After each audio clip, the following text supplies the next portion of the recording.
بڑی عجیب کہانیاں لکھی ہیں.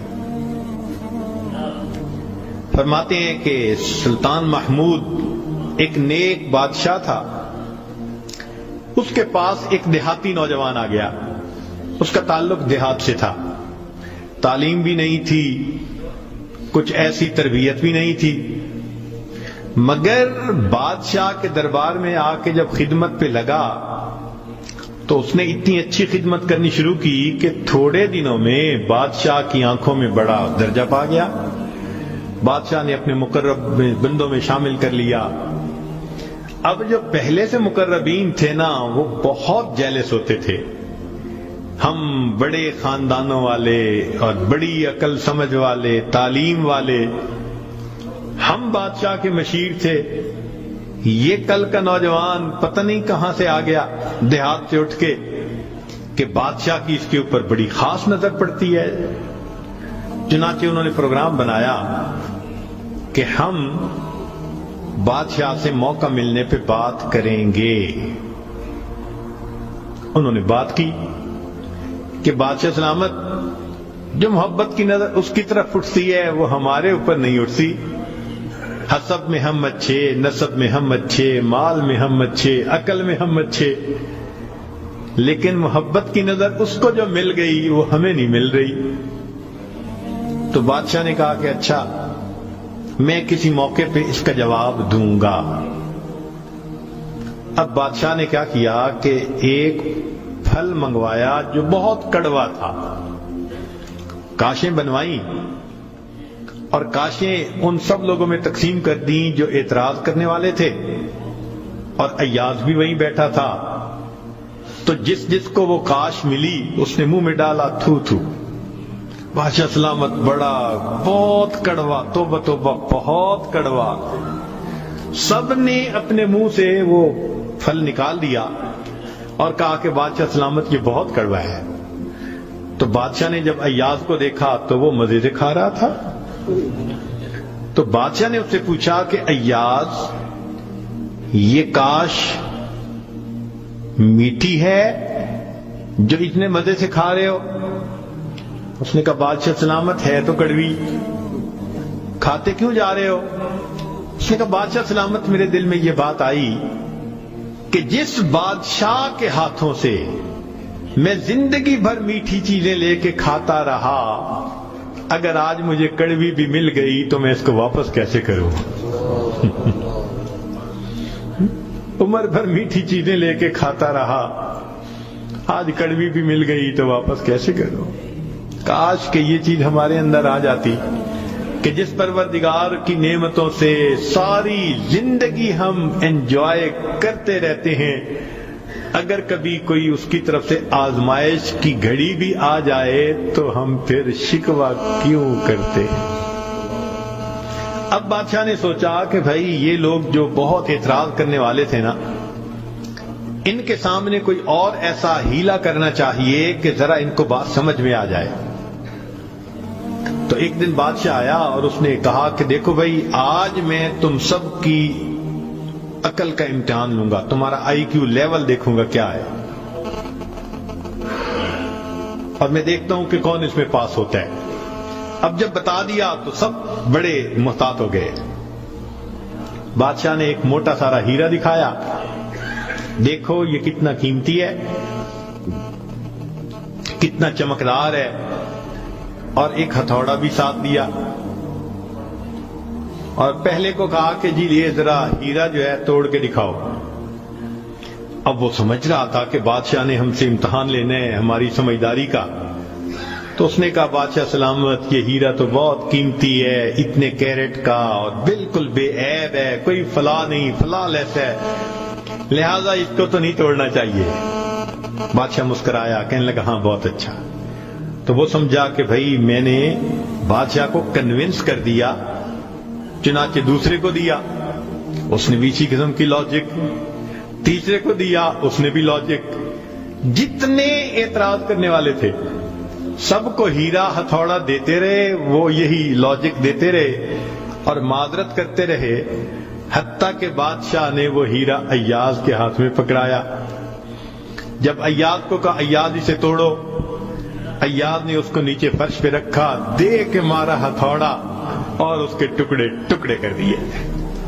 اب جب اتنے قیمتی ہیرے کے ٹکڑے ہو گئے تو وہ تو سارے خوش ہو گئے، آج اس کا گنوار پن کھلا، اس کی جہالت کھلی، بے وقوف، کیا پتا اس کو یہ کتنی قیمتی چیز تھی۔ تو وہ ایکسپیکٹ کرنے لگے کہ آج تو بادشاہ اس کو دھکا دے دے گا دربار سے۔ تو جب ہیرے کے ٹکڑے ہو گئے تو بادشاہ نے اس کی طرف دیکھ کے کہا، ایاز تو نے ہیرے کے ٹکڑے کر دیے، اتنے قیمتی ہیرے کے؟ تو ایاز نے آگے سے سمپل سا آنسر دیا کہ بادشاہ سلامت، آپ نے مجھے حکم دیا تھا ہیرے کو توڑ دو۔ اب میرے سامنے دو آپشن تھی، یا تو اتنے قیمتی ہیرے کو توڑ دیتا، یا پھر میں انکار کرتا تو آپ کے حکم کو توڑ دیتا۔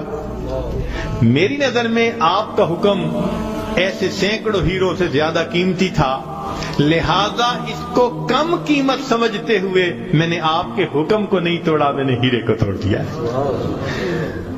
تو بھئی جتنا ایاز کے دل میں بادشاہ کے حکم کا احترام تھا، کاش ہم بندوں کے دل میں پروردگار کے حکم کا ایسا احترام آ جاتا۔ ہم خواہشوں کو توڑ دیں، تمناؤں کو توڑ دیں، اپنی امیدوں کو توڑ دیں، ہم کبھی بھی حکم خدا کو نہ توڑیں۔